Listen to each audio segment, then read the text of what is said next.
Let's take a look at our fifth problem type. This is find equation line given 2 points. So let's look at our first example.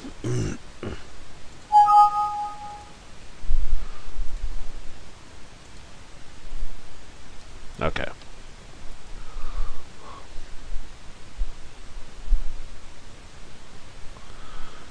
So for our first example, we got 1, 3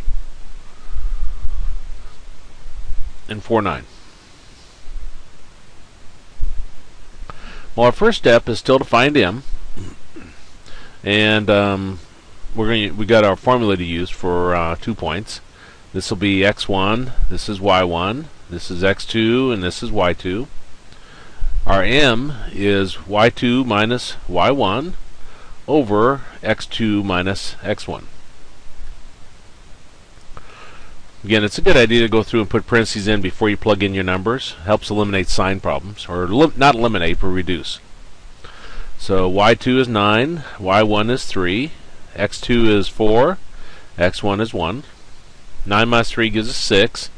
4 minus 3, or 4 minus 1 gives us 3. And we get m is equal to 2. Well, step 2. Plug in the given point for x and y, and you got 2 points. It doesn't matter which one you pick. I'll pick the first one. Looks a little easier. Plug that in for x, plug that in for y. So we got 3 equals, and slope from step 1 was 2. So 2 times 1 plus b. Then we want to solve for b. 2 times 1 is 2 plus b. Take 2 to the left side, becomes a minus 2. And 3 minus 2 gives you 1.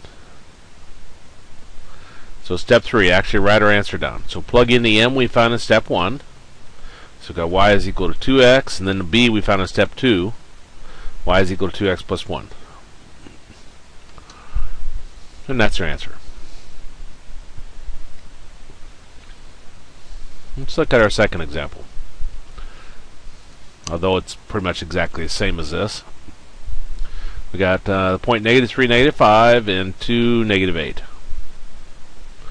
Maybe it has a lot of negatives, is the only difference. Okay, so this is x1, this is y1, this is x2, and this is y2. So we're going to find our slope.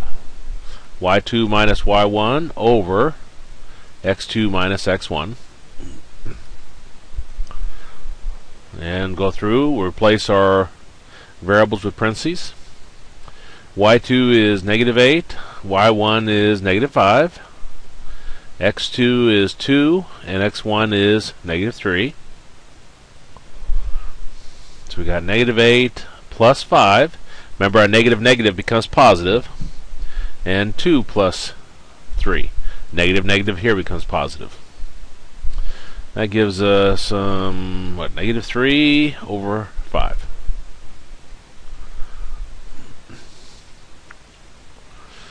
Now, let me double check that. -8 and -3, okay, and then 2 minus, yep. Okay, so step 2. Plug in a given point for x and y. Doesn't matter which one you pick. I don't have no clue which one I picked on the review.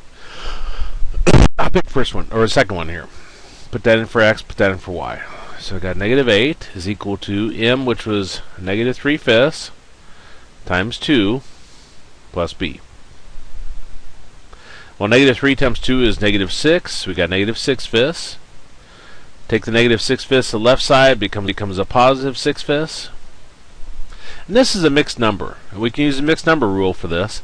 You take the -8 times 5, gives you -40, and you add to 6. That gives us -34 over 5.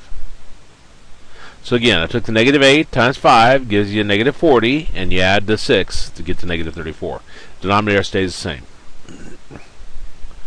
Step 3, actually write our answer down. M we said was -3/5. And B we said was -34 over 5. So our answer is y is equal to -3/5 x minus 34 over 5.